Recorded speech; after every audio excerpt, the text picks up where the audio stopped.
Okay, alright. Update tayo sa katin. Yan up for today, guys. Ito naman tayo, guys, ha? Aba, na-booking sila Alden Richard at si Catherine Bernardo. Binuking ni isang housemate na si Jay sa loob ng bahay ni Kuya dahil ito pala, guys, ha?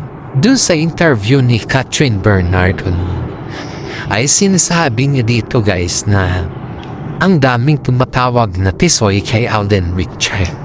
Yan pala, guys, wala palang katotohanan. Yun po ni si Catherine Bernardo lang pala po ang tumatawag na tisoy kay Alden Richard.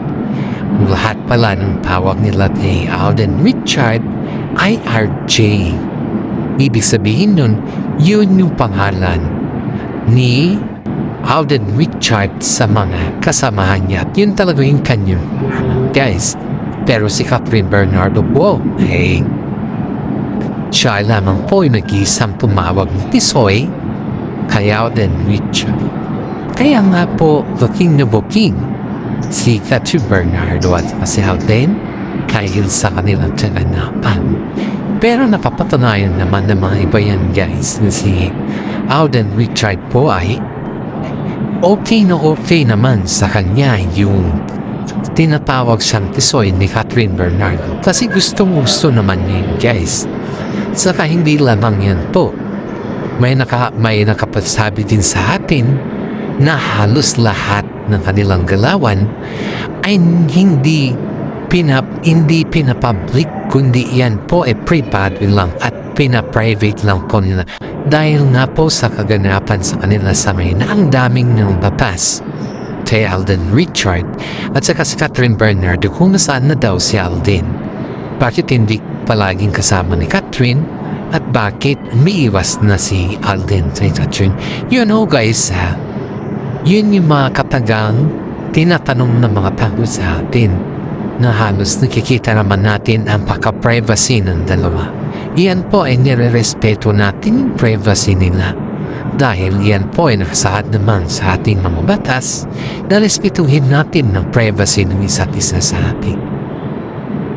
Pero sa ngayon po ay may tansya mga fans sa kanila na kung po pwede ay i-public naman nila yung kanilang mga photos kasi namimiss na sila ng kanilang fans sa buhay.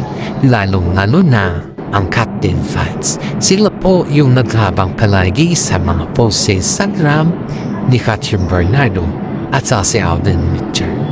At hindi lamang po yan, guys. Mahal din sila ng kanilang mga fans.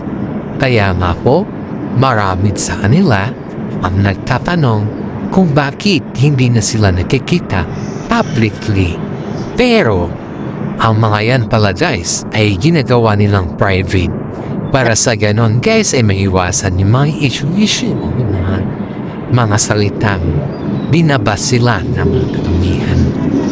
Ang daming nagsasabi, guys, na pinipilit na mga iba na itago yung katotohanan sa Catherine dahil ayaw nilang ibas si Alden Richard at saka si Catherine Bernardo sa mga maling akusasyon sa kanila.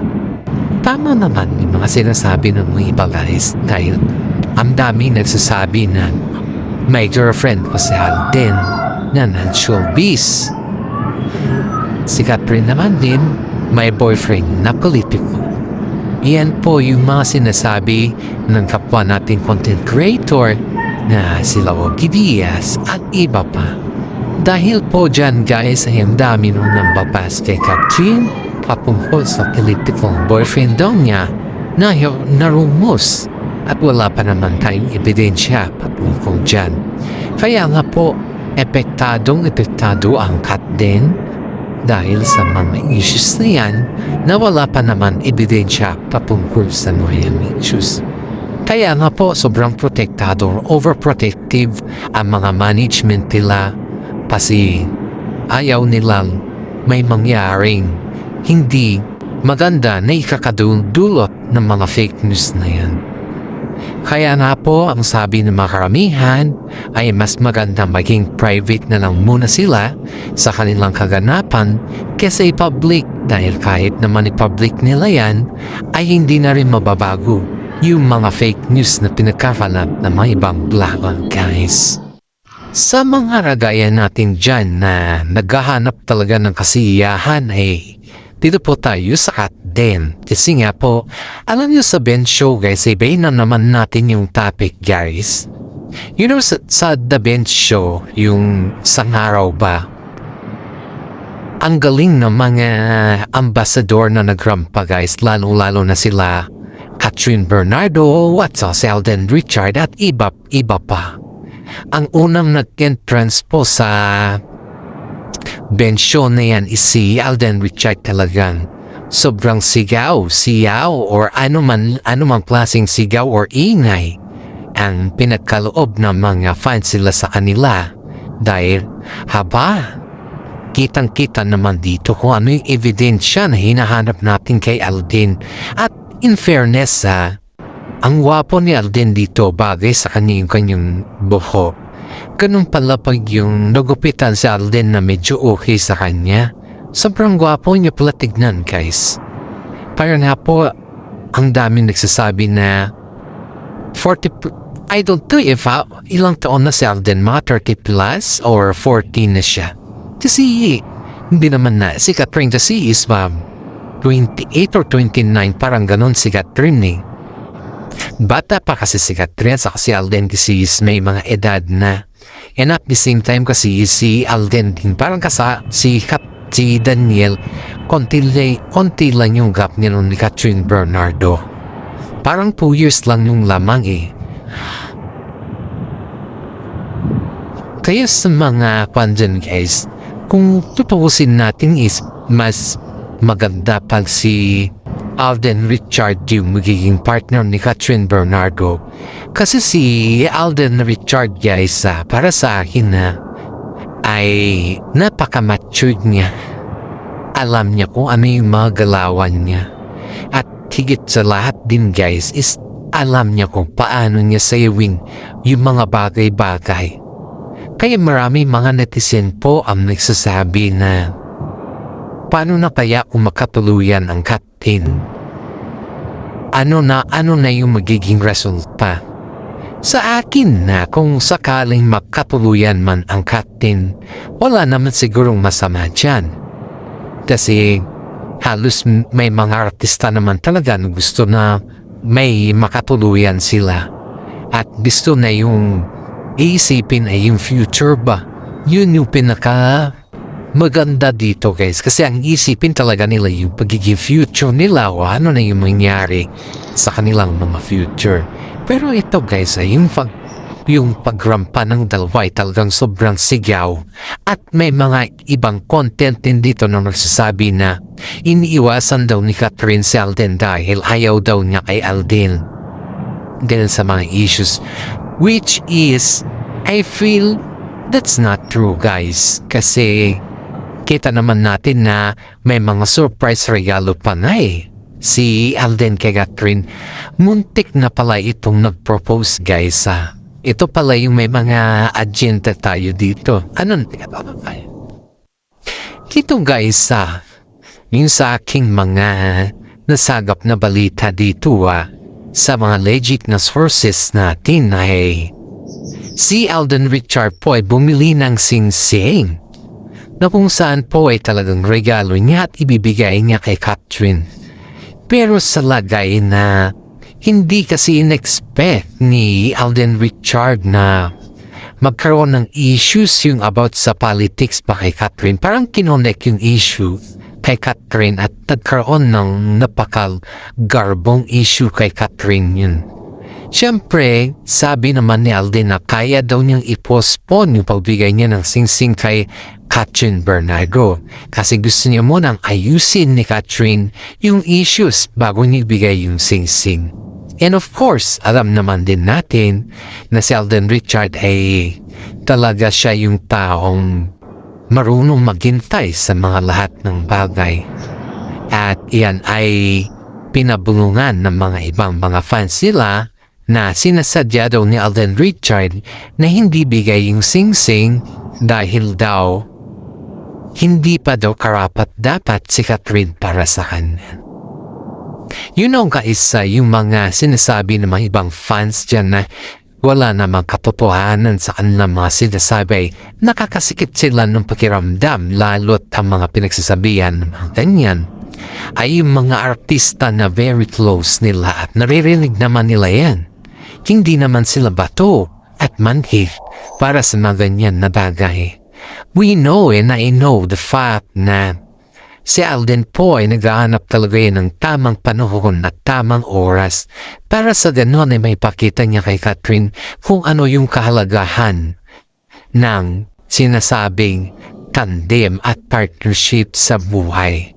Kasi nga po ang sabi nga ni Alden, kung nakita ko na yung Mrs. Right or Miss Right ko, yan na yung patutungo na yung forever ko. Yan na yung sinasabi nila. Kaya marami mga netizen po ang nagsasabi na hanggat mahari ay patunayan ni Alden Richard kay Catherine Bernardo ang kanyang mga sinasabi. Dahil ang mahirap sana yun pag yung sinasabi mo ay iba naman sa gawa mo. Kaya nga po ang dami nagsasabi na binabaliktad daw ni Alden yung kanyang mga sinasabi sa mga media or sa mga kaibigan. Pero that's not true. It just only sinasabi lang nila yan kasi nga hindi sila nakikita or hindi sila satisfied sa action ni Alden kay Catherine. Yan yung katotohanan dyan guys. Kasi kung tutuusin mo, kung hindi ka satisfied sa lahat, gawan mo talaga yan ng mga issues na kung saan ay may mga issue na kailangan mo din pagtakpan eh. Pero sa ating isa, yung dito sa ating legit na sources talagang desidido na si Catherine Bernardo na maghanap ng boyfriend at desidido na din siya na hanapin kung sino yung mga magiging boyfriend niya dahil ang sabi ni Mami Min sa kanya, may mga panahon talaga na kailangan na din ni Catherine na maghanap dahil tumatanda na din siya at nasa tamang edad na. Yan po yung mga sinasabi ng mga iba guys kasi pag nagkataon kasi na yung nasa age of 36 ka na or so whatever age dun ay talagang tumatanda ka na talaga. Kumbaga is bumababa na yung immune system mo ba at iyon yung ayaw nilang mangyari kay Catherine kasi gusto nila kasi guys yung umabot ka ng 30 ganon ay ready na si Catherine Bernardo sa lahat, hindi yung nagbabantayan mo na sila na kung ano-ano dyan. Yun yung ayaw ni Catherine eh. Pero sabi nga ni Alden, kahit anong ibato nyo sa akin na putik, batuhin ko kayo ng tinapay. Kaya na po maraming natuwa sa triptych post ni Alden na butuhin nyo man ako ng sangkadamakmak na bala ng putik or putik. Ang importante, ang ibabato ko sa inyo ay tinapay. So, ibig sabihin nun guys, walang pakialam sa Alden sa mga sinasabi ng mga bastos patungkol sa kanya. Kasi ang main purpose naman talaga ni Alden ay ang patunayan sa kanyang sarili na kaya din niya at siya po ay kaya niya maghintay at kaya niyang umiwas sa mga negatibong processing ng mga fake news. Kaya nga po, sabi ng mga iba kay Alden ay masyado siyang matibay para kay Catherine. Pero si Catherine naman ay inappreciate si Alden dahil alam niya naman na lahat ng ginagawa ni Alden ay para sa kanilang dalawa. At yun po, si Alden naman po ay very secretive na tao yan. Kagaya din ni Catherine, naging public lang naman si Catherine gawa ng Katnili. Pero in fairness nung sila ni Alden talagang kita mo yung pasigway nilang dalawa. Si Alden naman kasi marunong umintindi yan eh. Umpisa't sa pulpa naman. Nagigibwe yan kay Daniel Padilla nung Hello Love nila. Low love goodbye nila noon.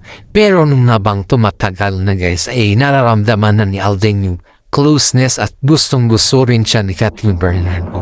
Ang dami nga ng babas kasi ang layo daw ng agwat nila. Masyado daw matanda si Alden para kay Catherine Bernardo. Is it age doesn't matter? Pagdating sa pag-ibig, it's not a big question, right? Kasi ang dami naman matatanda o ang dami naman may mga agwat. Wala namang impact yun para sa akin na. Kasi ang may impact talaga kapag ikaw ay gumawa ng kababalaghan gaya ni Daniel Padilla, talagang puputok yan sa mundo, talagang may impact yan. Yan yung sinasabi nilang explosion of the truth, di ba? Kaya nga po guys, ingat-ingat tayo sa lahat ng bagay kahiri. Alam naman din natin na hindi natin matutumbasan ang kahihiyan ng ibang tao pagdating sa mga fake news, diba? Dapat tayo ay may mga ebidensya, dapat tayo ay may katotohanan at higit sa lahat, panindigan natin yung ating mga sinasabi. Huwag tayo maging fake news kasi nakakahiya po yan. Sa mga iba naman dyan na umaarangkada din yung kanilang YouTube channel, paki-like, subscribe at share naman po yung ating YouTube channel. Isa malaking tulong na po yan para sa atin. Maraming salamat guys at alam kong naiintindihan ninyo kung bakit na kayo naiinip dahil dito kasi pag naiinip ka wala kang makatanggap na kung ano klaseng updates patungkol sa iyong idulos buhay. Ito guys ang daming nagsasabi na bakit kailangan magpasalamat sa Chaplin kay Alden. Alam naman ng lahat na hindi na makarapat dapat si Alden daw para saan. Of course no, karapat dapat si Alden para kay Catherine kasi alam naman din natin na si Alden lang naman nagbibigay ng saya kay Catherine Bernardo. At wala na iba diba? That is the reality talk, that is the right and that is the flow of everything na sabi nila. And hopefully, intindihan po natin to. Paki-like, subscribe, and share naman po ng ating YouTube channel. Maraming salamat at God bless po sa ating lahat.